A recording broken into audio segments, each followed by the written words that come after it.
Lester Levinson tadi, memang tujuannya yaitu memunculkan kesadaran tadi. Jadi ketika kesadaran tadi dimunculkan, maka akan muncul ini ya, muncul apa namanya itu sebuah pemahaman yang dipahami oleh kesadaran kita, kebijaksanaan yang dipahami oleh kesadaran kita, sehingga cara pandang baru ini tadilah yang memperlu apa kesadaran yang memperluas kesadaran kita seperti itu. Oke, Mas Ferry. Nah, Iya. Ini saya melanjutkan amanat dari Cohen. Nah, Siap. Mungkin saya sedikit melanjutkan sentilan tentang Benes tadi yang mungkin diterjemahkan secara harfiah tentang keberadaan. Iya. Tentang keberadaan manusia pada umumnya. Iya. Bagaimana kita bisa memahami keinginan untuk mencapai Benes, mencapai keadaan tersebut, mengingat ketika kalau dilihat itu manusia itu punya tingkat kesadaran dan kemampuan yang berbeda-beda. Iya. Nah, itu bagaimana kita bisa menyikapi hal itu? Iya. Iya. Jadi di sini kita harus menyadari yang namanya kesadaran itu terlebih dahulu. Ya, kita nanti akan belajar, Mas Dodi. Di SMI nanti akan diajarkan bagaimana kita mengenal yang namanya circle awareness. Terus kita akan mengenal circle happiness, dan yang ketiga kita akan mengenal amazing feeling, dan baru kita masuk nanti ke beingness.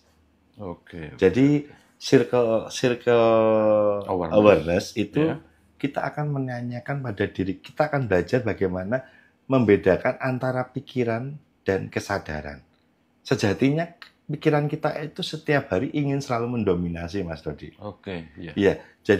Jadi pikiran itu dalam setiap kesempatan itu selalu ingin mendominasi. Makanya kita harus belajar mengenal, membedakan antara pikiran dan kesadaran kita. Makanya ada circle awareness dengan pertanyaan simpel. Contohnya pertanyaan ini pertanyaan yang memang tidak ada jawabannya. Pertanyaan ini didesain oleh Lester Levinson, memang tidak ada jawabannya. Jadi contohnya, apa warna pikiran Anda?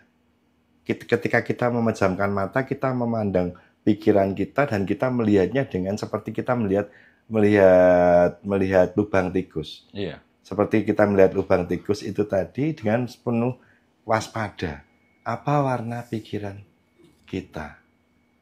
Dari mana pikiran kita selanjutnya akan datang? Apa rasa dari pikiran kita atau wangi dari pikiran kita? Dan apa bentuk dari pikiran kita? Apa? Abstrak sekali itu ya. Maka pikiran ini tadi akan langsung, dia tidak akan bisa menjawab pertanyaan-pertanyaan itu, Pak Dodi. Karena itu bukan ranah pikiran, dia tidak bisa menjangkau dirinya sendiri. Dia akan langsung berhenti dan luruh, dan disitulah kesadaran nanti akan naik. Kesadaran akan naik, disinilah kita bisa membedakan antara kesadaran dan pikiran. Dan dari situlah nanti teman-teman biasanya di SMI akan saya tarik langsung ke circle happiness. Seperti itu. Dari circle happiness itu teman-teman akan saya ajak bagaimana mengenal rasa. Mengenal rasa dulu. Mengenal rasa, rasanya setelah teman-teman dapat, baru kita ajak lagi masuk ke amazing feeling. Amazing feeling itu teman-teman bagaimana mengakses perasaan yang benar-benar tidak bisa diungkapkan dengan kata-kata, karena memang benar-benar nyaman banget. Begitu. Disitulah nanti ada yang namanya harmonisasi, ada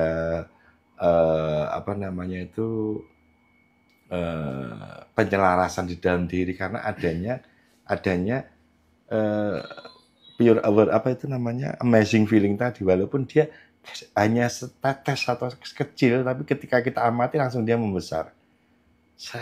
Begitu, langsung akan berasa sangat, teman-teman akan ketika biasanya ketika saya melakukan proses amazing feeling, orang yang mengalami perpindahan kesadaran dan mulai merasakan amazing feeling tadi, dia akan seperti tersedot ke belakang dan merasa sangat nyaman sekali, bahkan seperti tertidur seperti itu. Karena tubuh akan langsung diharmonisasikan.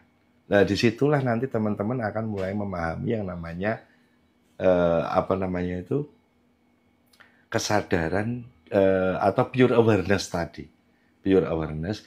Dan ketika teman-teman sudah mulai mengenal pure awareness, maka akan saya tarik masuk ke dalam lagi, mulai mengenal being. Seperti itu. Dodi. Jadi ada stepnya. Jadi teman-teman nanti ada stepnya, saya ajak ke sana. Memang tadi saya praktekkan di sini itu tujuannya memang agar teman-teman itu juga mulai mengenal. Kan teman-teman yang ada di Ngojiro kan semuanya pernah mengikuti live bareng saya juga. Ketika sudah mulai ngikut live dengan saya kemarin-kemarin itu, pasti teman-teman juga akan mudah sekali mengenal yang namanya kesadaran atau beingness tadi. Ketika ada pertanyaan-pertanyaan setup beingness. Seperti itu Pak Dodi. Oke. Iya. Berarti memang harus dipisahkan dulu ya. Iya. Antara kesadaran itu sendiri dengan pikiran. Iya. Berarti kita sepertinya mengamati pikiran tersebut. Iya. Kita sebagai pengamat itu ya. Iya. Untuk menemukan, kalau bahasa saya, momen itu. Atau wow gitu kan. Iya. Nanti akan ditemukan mungkin circle happiness tadi ya. Iya, circle happiness. Masuknya lebih ke amazing feeling. Oke. Iya. Yang tadi seperti mencari jawaban ketika kita melakukan kontemplasi mungkin ya. Iya.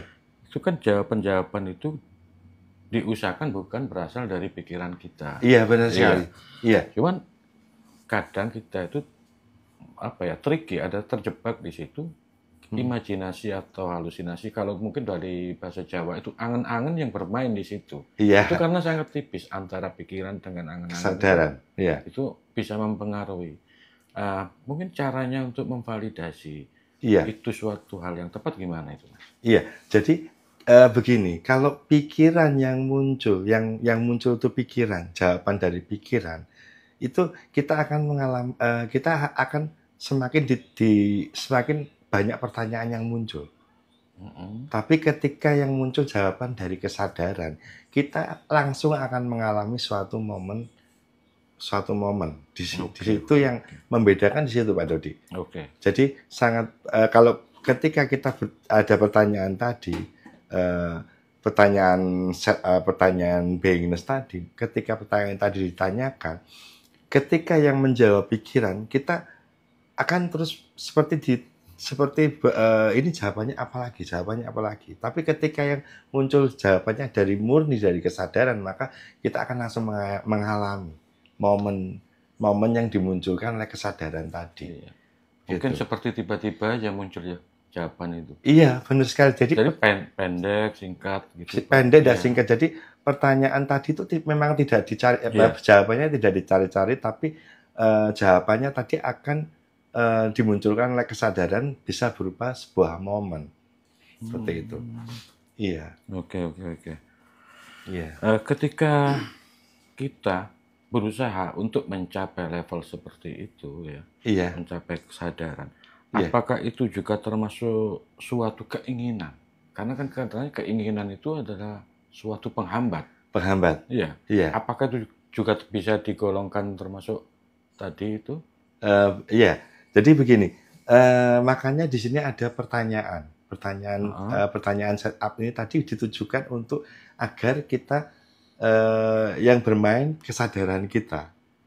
Jadi bukan kita melakukan suatu, mohon maaf ya, ketika kita melakukan suatu pemusatan pikiran atau kita sedang konsentrasi apa itu, sebenarnya kita kan hanya menguatkan pikiran itu tadi. Tapi ketika ada pertanyaan setup yang didesain oleh Lester Levinson tadi, memang tujuannya yaitu memunculkan kesadaran tadi. Jadi ketika kesadaran tadi dimunculkan, maka akan muncul sebuah pemahaman yang dipahami oleh kesadaran kita, kebijaksanaan yang dipahami oleh kesadaran kita, sehingga cara pandang baru ini tadilah yang kesadaran yang memperluas kesadaran kita, seperti itu. Oke, oke. Dan disitulah kita akan semakin dekat dengan beingness itu sendiri. Oke, oke. Atau yang mungkin disebut tan kena kina ya opo atau Iya, apapun iya, iya. namanya ya. Karena esensinya kita kembali ke sana. Innalillahi wa inna ilaihi raji'un. Iya, iya, iya, iya. Sebelum saya lanjut ini ada yang komen ini. Iya, Ini dia merasa tidak suka ini sama orang lain ini. Tapi iya. perasaan itu dia tidak mudah menghilangkan rasa itu. Itu karena apa dia kok kenapa dia susah untuk menghilangkan rasa itu? Iya. Mungkin terlalu dalam sekali mungkin ya. Pertanyaannya mungkin apakah eh, orang tersebut itu teman kita ini eh, apa itu namanya pada seseorang atau mungkin pada mantan atau mungkin pada gimana ya? Mungkin bisa disebutkan Nah, namanya. ini kurang spesifik juga ini. Iya, iya. Dia pertanyaannya hanya rasa tidak suka. Rasa tidak suka Iya, saja. rasa tidak suka. Rasa tidak suka itu banyak sekali motifnya. Oh, iya, Karena iya, iya, iya. bisa dari marah, benci, dendam, bahkan rasa takut itu bisa memunculkan ketidaksukaan tadi. Makanya karena faktor apa? Kalau memang didasari dengan adanya ada faktor trauma di dalamnya, maka kita harus rilis sensasi tidak nyaman yang paling dalam tadi. Kemungkinan di dalam trauma tadi bisa juga ada penolakan dasar yang ada di dalamnya yang harus kita lepas juga. Iya. Oke, oke, oke. Mungkin itu bisa menjawab. Ya mudah-mudahan aja puas dengan jawabannya dari Coach Ferry ini. Iya. Oke, ini saya lanjutkan ini Mas.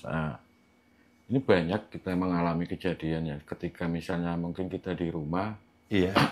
lagi mencari barang itu tidak ketemu. Iya. Iya. Pas kita nggak nyari, dia selalu kelihatan ada gitu. Iya. Pas pengen nyari, nggak ada, nggak Nggak ada, ketemu. malah hilang. Atau pas lagi kita mungkin pengen bakso, nggak ada orang lewat bakso. Iya. Pas nggak kepengen, banyak yang lewat. Iya. Nah, fenomena seperti itu, Iya. ini kan memang fakta banyak terjadi. Iya. Kenapa banyak seperti ketika kita nggak menginginkan sesuatu, Iya. justru itu hadir. Gimana itu? Mas, Itu sebenarnya penjelasannya? gini, itu sebenarnya sudah sangat jelas sekali ada di hukum paradok keinginan. Paradok keinginan. Iya. Hukum itu berbunyi ketika kita sudah melepaskan keinginan kita, maka kita akan mendapatkannya. Itu sudah sangat jelas sekali. Jadi ketika kita sangat menginginkannya, maka kita tidak akan mendapatkannya. Ini sudah sangat jelas sekali. Ada namanya hukum paradok keinginan. Paradok keinginan. Paradok keinginan. Ada di Google ada. Iya, iya. Iya. Apakah itu bisa disamakan dengan kita tidak boleh punya cita-cita itu, Mas? Bukan begini. Cita-cita ataupun harapan itu sebenarnya bagus sekali. Iya. Tetapi mohon maaf, cita-cita dan harapan itu bagus sekali. Tapi yang nggak boleh itu ketika kita terobsesi. Kita terobsesi. Karena ketika kita terobsesi tadi berarti kita sebenarnya ketika kita terobsesi sebenarnya kita menutup, menghijab jalan kita sendiri. Jalan kita sendiri kita menutup. Karena apa? Karena kita diliputi berbagai macam nafsu yang ada di dalam obsesi tadi. Ada nafsu yang melekati biasanya keinginan untuk mendapatkan persetujuan, keinginan untuk mendapatkan pengakuan, keinginan untuk memiliki rasa aman, keinginan untuk mengendalikan, keinginan untuk merubah, keinginan untuk merasa terpisah. Hal ini tadi kalau terus semakin besar di dalam diri kita, ini akan sangat berbahaya kalau menurut saya. Berarti tidak boleh ambisi berarti ya? Kalau menurut saya tidak boleh. Jangan terobsesi dan ambisi karena segala sesuatu yang terlalu menggebu-gebu itu akan sebenarnya akan sangat membuat kita tidak nyaman yang pertama. Yang kedua itu akan sangat menguras energi psikis kita. Yang ketiga menutup jalan kita. Tapi ketika kita menginginkan itu bagus, tapi sangat menginginkan itu sama aja kita menghijabnya. Iya. Dan sebaiknya apapun itu kita lepaskan, karena ketika kita lepas dari kemelekatan yang sebenarnya membuat kita memiliki berbagai macam emosi negatif itu karena adanya kemelekatan tadi. Akhirnya kita terbebani ya. Terbebani sekali. Iya. Nah, sebenarnya ini banyak yang komen di live ini. Iya. Banyak yang istilahnya masih bingung tentang paradoks keinginan antara menginginkan dan mengharapkan atau melepaskan dan sebagainya ini.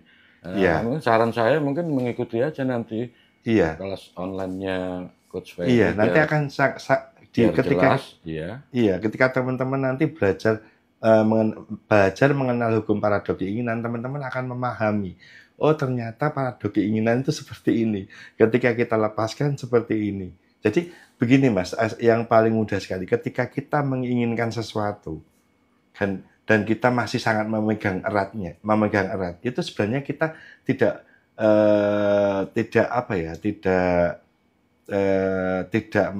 belum melepaskannya. Berarti kita sebenarnya belum mempercayai mekanisme alam semesta, sunatullah Tuhan yang ada di alam semesta.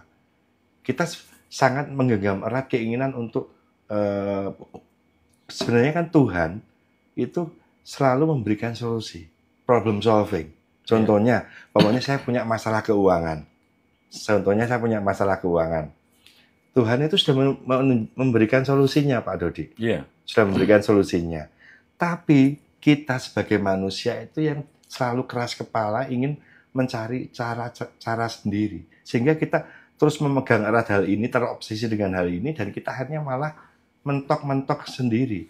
Tetapi ketika kita sudah merelakan dan melepaskannya, maka kita akan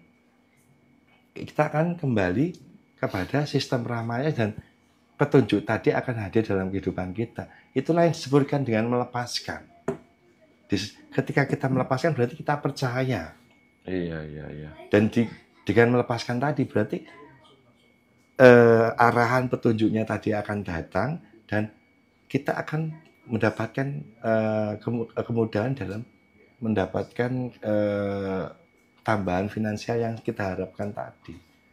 Iya. Seperti itu. Jadi bukan dengan terus kita memegang terus terobsesi dan terlalu mengandalkan pikiran kita. Padahal pikiran kita ini terbatas sekali.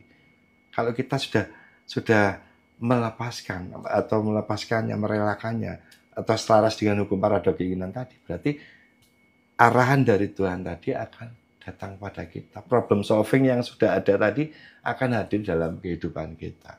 Seperti itu. Intinya kalau saya boleh menggarisbawahi, sebenarnya yang membuat ribet itu pikiran kita sendiri. Pikiran kita itu ini Mas ya, pikiran kita tuh sebenarnya adalah ilusi yang paling besar.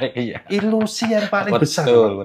Ilusi yang paling besar yang ada di alam semesta ini. Iya. Bahkan hubungan kita antara kita dengan Tuhan itu dia juga menimbulkan ilusi yang sangat besar bahwa Tuhan itu sangat jauh, di mana dan seperti apa. Ini ada di pikiran kita. Pikiran kita itu ilusi yang sangat besar yang harus kita letakkan terlebih dahulu. Kita harus kembali pada kesadaran tadi. Kembali kepada hati kita. Fatwa itu kan adanya dari hati. Mintalah fatwa dari hatimu. Bukan mintalah fatwa dari pikiranmu. Iya. Makanya disuruh bersujud itu kepalanya kan ditaruh di bawah ya. Biar nggak selalu sering menggunakan pikiran kita. Iya, pikiran kita ini memang ilusi yang paling besar di dunia ini. Iya. Ini saya lanjutkan. Ini ada yang komen juga ini. Iya, silakan. Dengan siapa? Ini Mbak Lisa ini. Mbak Lisa Novani ini dia membahas tentang melepaskan kemelekatan itu, melupakan semua kenangan, atau melepaskan sakitnya. Oh, yang benar melepaskan rasa sakitnya. Oh, berarti kerasanya ini, Mbak. Kerasanya, melepaskan rasa sakitnya, bukan melupakan kenangannya. Bukan momen peristiwanya ya. Melepaskan rasa sakitnya. Lepaslah rasa sakit tadi dengan cinta. Oke, mungkin juga perlu dimaafkan juga mungkin.